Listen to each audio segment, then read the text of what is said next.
Alors commençons par les suites arithmétiques. Alors la définition d'une suite arithmétique est la suivante.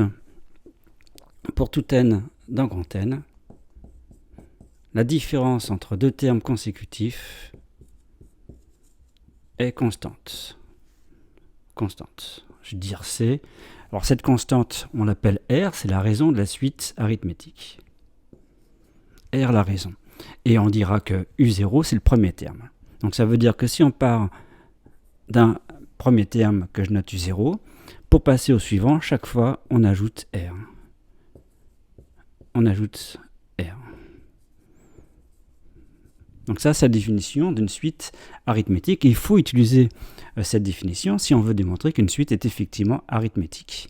Différence de deux termes consécutifs constante. Bon, alors par exemple, si je prends comme premier terme 1 et je prends comme raison 2, ça me donne en fait la suite des nombres impairs. Alors on verra sur un exemple ce que cela peut donner. Alors il y a une formule qui donne l'expression du terme général, UN, qui est la suivante. UN, c'est U0 plus NR. Alors cette formule-là peut se démontrer par récurrence, si vraiment on veut une démonstration. Donc ça se fait par récurrence, que je ne fais pas, puisque c'est du niveau de terminal.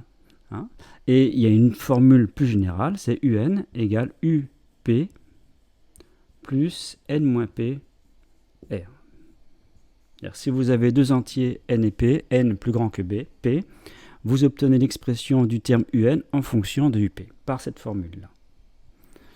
Donc ce sont deux façons de trouver directement un terme de rang donné. Par exemple, si je prends cette suite-là, j'ai U0 qui est donc 1, et je veux par exemple, là c'est le troisième terme, U2 c'est U5 et je veux U10, donc U10 c'est le 11e terme, eh bien la formule me dit que c'est U0 plus 10 fois la raison, ça veut dire plus 20. Et U0 c'est donc 1, donc ça me donne 21. Donc ça veut dire que le terme U10, dans mon exemple, c'est 21. Et ça correspond au 11e terme. Par exemple, U2, c'est le 3e.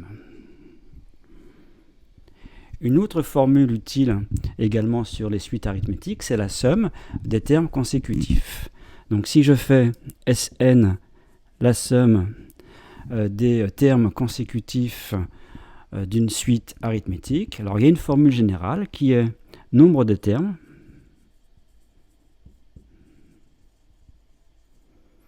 multiplié par la moyenne arithmétique des extrêmes. Premier plus dernier. Bon, donc moyenne arithmétique des extrêmes. Et c'est le nombre de termes. Alors, je vais donner donc un exemple, par exemple, avec cette suite-là. Alors, par exemple, je vais faire la somme ici des n premiers nombres impairs. C'est-à-dire de U0 jusqu'à UN-1. U0, c'est 1. 1 plus 3 plus 5 plus 7 et jusqu'au au nème nombre impair. Alors comment on fait pour faire cette somme? Je vais l'appeler donc Sn, la somme des n premiers nombres impairs. Eh bien la formule dit que c'est le nombre de termes, donc comme j'en prends n, ça fait n, facteur de U0 plus UN-1, le premier c'est U0, le dernier c'est UN-1 sur 2. Donc ça me donne n. Alors U0 ici, c'est donc 1. UN-1, j'applique la formule précédente. On sait que UN-1, c'est U0 plus N-1 fois R. C'est la formule qui donne l'expression d'un terme en fonction de U0 et de la raison. Et donc j'applique, U0 ici c'est 1 et R c'est 2. Donc si je développe, ça fait 2n moins 2 plus 1, donc ça fait 2n moins 1, plus 2n moins 1 sur 2. Là, ça simplifie, ça fait 2n sur 2, ça fait n, donc ça fait n carré. N carré.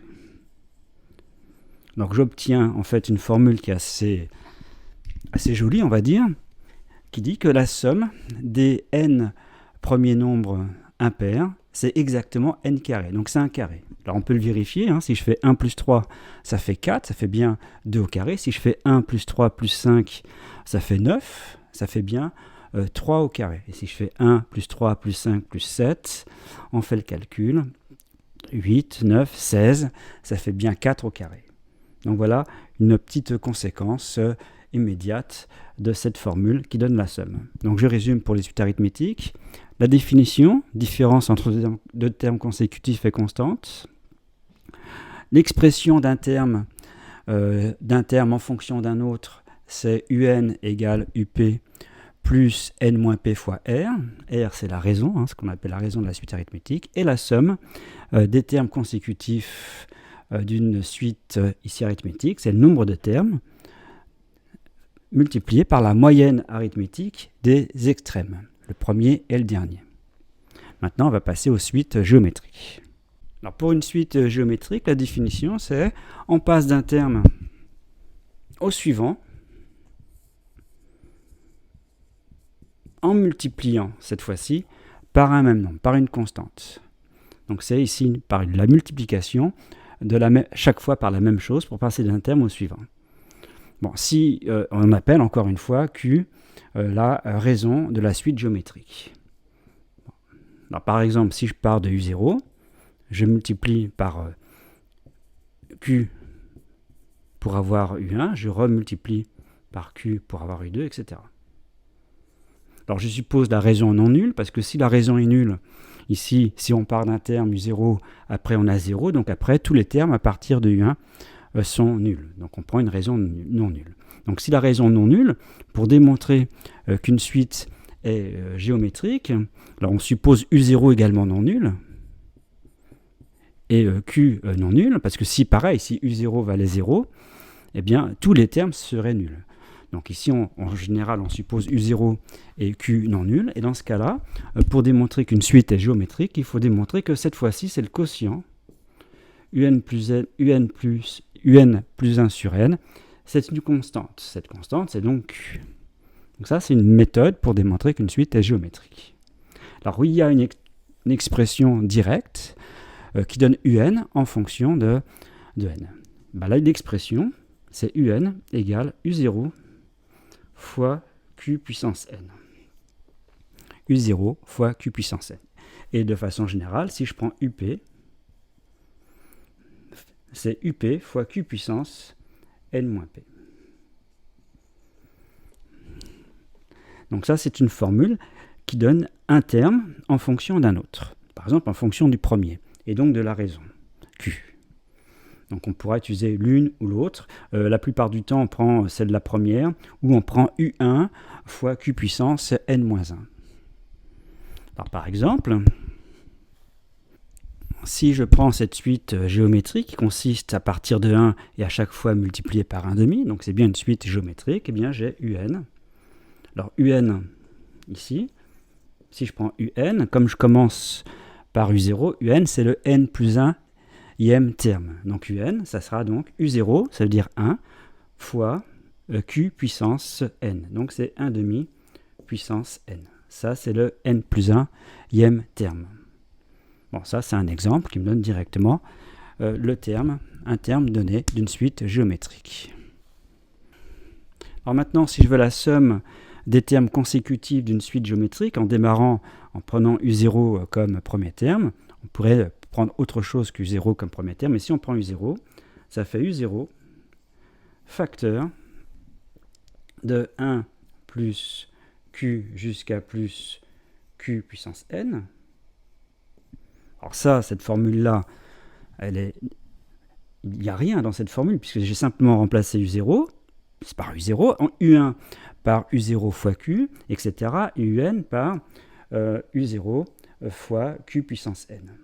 Et donc j'ai mis simplement ici U0 en facteur. Et donc c'est cette somme-là, 1 plus Q jusqu'à plus Q puissance n, qu'on remplace. On la remplace par quoi? C'est U0 fois 1 moins Q puissance n plus 1 sur 1 moins Q. Donc ça donne la somme des termes consécutifs d'une suite géométrique de U0 à UN. Alors remarquez que ici, j'aurais pu écrire q puissance n plus 1 moins 1 sur q moins 1. Ça revient en même. Bon, j'écris comme ça. Si à la place du U0, je commence par exemple par U1, bon, donc U1. Donc cette fois-ci, il y a n termes. Donc vous voyez ici la formule, au lieu de mettre n plus 1, je pourrais mettre nombre de termes. Nombre de termes. Donc la formule générale, ce serait premier terme, ici. Ce sont donc des termes consécutifs d'une suite géométrique. Donc ce serait le premier terme ici qu'on met en facteur. Donc facteur de quoi? De 1 moins q puissance nombre de termes, dans cette somme, divisé par 1 moins q. Alors, je vais donner un exemple d'utilisation de cette formule. Alors l'exemple classique, c'est celui-ci. Je parcours un chemin de longueur 1. Donc ça, c'est U0. Ensuite, je parcours, donc ici, je remets 1. Et je parcours la moitié seulement. Donc je fais la moitié. Ensuite, je reprends la moitié. Ensuite, la moitié, etc. Vous voyez, 1 plus 1 demi, plus 1 quart, plus 1 huitième. Donc j'ai 1 plus 1 demi, plus 1 quart, etc. Plus, donc si j'appelle celui-là U0, et je peux appeler UN, ici, UN. Dans ce cas-là, on sait que UN, c'est U0, c'est ce qu'on a fait tout à l'heure, c'est-à-dire 1 fois 1 demi puissance n. Alors que vaut cette somme-là? Eh bien, la formule me dit que c'est U0 facteur 2, donc U0 c'est 1. Donc ça me fait 1 moins 1 demi puissance n plus 1 sur 1 moins 1 demi. Alors 1 moins 1 demi, ça fait 1 demi. Divisé par 1 demi, ça revient multiplié par 2, donc ça fait 2 facteurs de 1 moins 1 demi puissance n plus 1. Alors par exemple, ici, j'ai pris ici 1, 2, 3 segments. Donc ici, c'est donc le nombre de termes. Donc ici, ça fait n plus 1, ça fait 3. Bon, donc ça me donnera, cette formule-là, ça me donne en fait 1 plus 1 demi plus 1 quart. Alors je pourrais faire comme ça 20 fois de suite, 20 fois chaque fois. Et j'obtiendrai donc 2 facteurs de 1 moins 1 demi puissance 20, si j'ai 20 termes consécutifs de cette suite géométrique. Alors remarquez une chose, si je fais la limite de ça, c'est-à-dire si n tend vers plus l'infini, que fait 1 demi puissance n plus 1? Alors ça se démontre en terminale, ça tend vers 0, donc ça tend vers 2. Ça tend vers 2. Ça veut dire qu'en faisant ce procédé qui consiste à, disons, à ajouter chaque fois d'un segment la moitié de ce segment, puis la moitié, etc., eh bien, ça ne dépassera jamais 2. Ça va tendre vers 2. C'est-à-dire qu'on s'approche, si c'était un parcours, on part du point A, ensuite on va au point B, ensuite au point C, au point D. Ici, c'est le point que je vais appeler I. Eh bien, on n'atteint jamais le point I. On s'en approche. On s'en approche sans jamais l'atteindre. Alors là, c'était un des paradoxes de Xénon. Le paradoxe vient du fait qu'ici, il y a une notion de limite que les Grecs n'avaient pas. Alors, dans le cas des suites géométriques, il y a souvent la recherche d'un seuil. En fait, vous cherchez un rang n à partir duquel un vérifie quelque chose. Bon, c'est-à-dire un dépasse une certaine valeur ou un devient inférieur à certaines valeurs. Ça dépend si la suite est croissante ou décroissante. Alors, si je reprends par exemple l'exemple de la suite un égale 1 demi puissance n.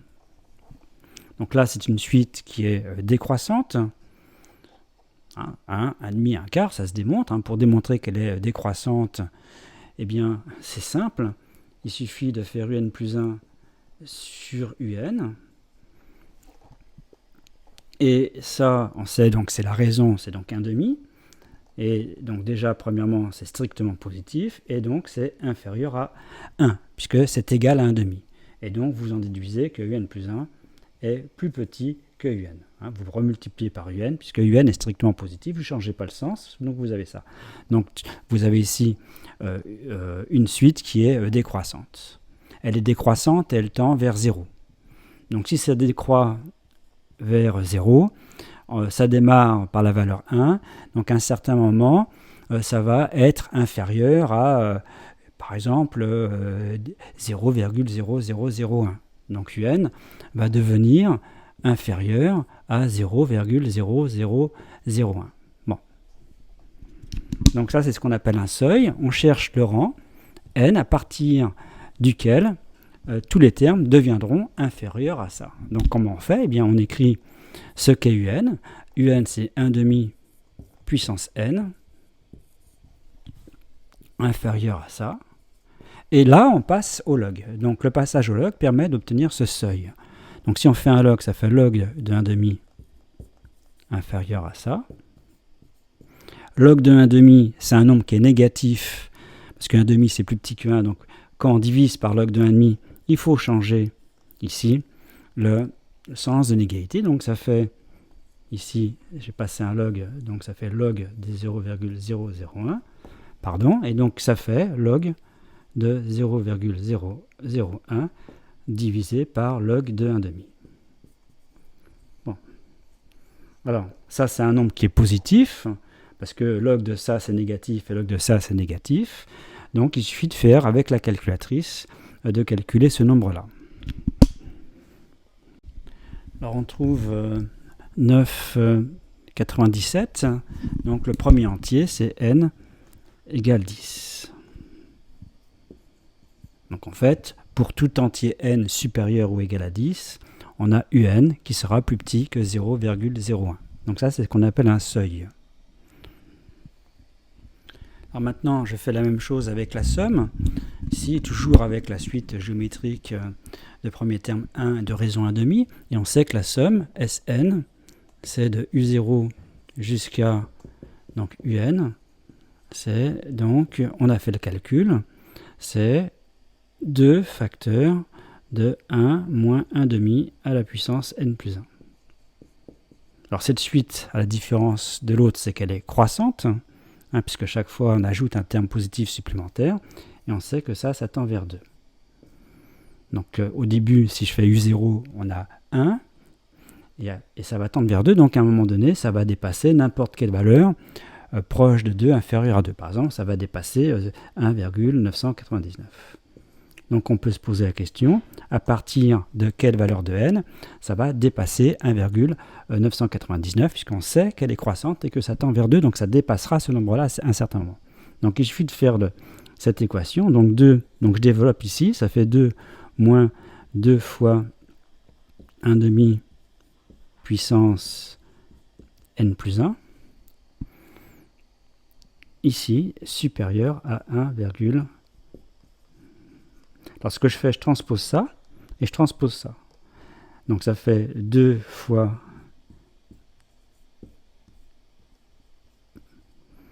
Donc comme je l'ai transposé, donc ça fait comme ça, ça j'ai transposé ça, et je fais 2 moins 1,999, ça fait 0,001. Et il faut trouver donc ici n. Donc pour trouver n, eh bien déjà, on peut remarquer que ça, c'est 1 divisé par 2 puissance n plus 1. Et 2 divisé par 2 puissance n plus 1, ça fait 1 sur 2 puissance n. Donc c'est plus simple, parce que comme ça, je transpose ça, je vais le placer ici. Et ça, je le place ici. Donc ça fait 2 puissance n, en fait, supérieur à 1 sur 0,001. Et donc ça fait 1000. Donc en fait, ça revient à résoudre cette inéquation. Donc on cherche n pour lequel 2 puissance n devient supérieur à 1000. Donc on passe au log, c'est pareil, ça fait, ici je l'écris ici, ça fait n log de 2 supérieur à log de 1000. Et donc ça fait n supérieur à log de 1000 divisé par log de 2. Alors comme tout à l'heure, on obtient n supérieur ou égal à 10. Alors pourquoi? Parce qu'en fait, tout à l'heure, là on avait log de 1000 sur log de 2, Et tout à l'heure, on avait log de 0,001 sur log de 1/2. En fait, ça, c'est la même chose. Alors, pourquoi c'est la même chose? Parce que si on fait le calcul ici, ça, c'est 1 millième, et log de 1 millième, c'est moins log de 1000. Et log de 1/2, c'est moins log de 2. Donc, on retrouve effectivement la même chose. Donc, voilà des calculs de seuil, c'est l'utilisation de la fonction log.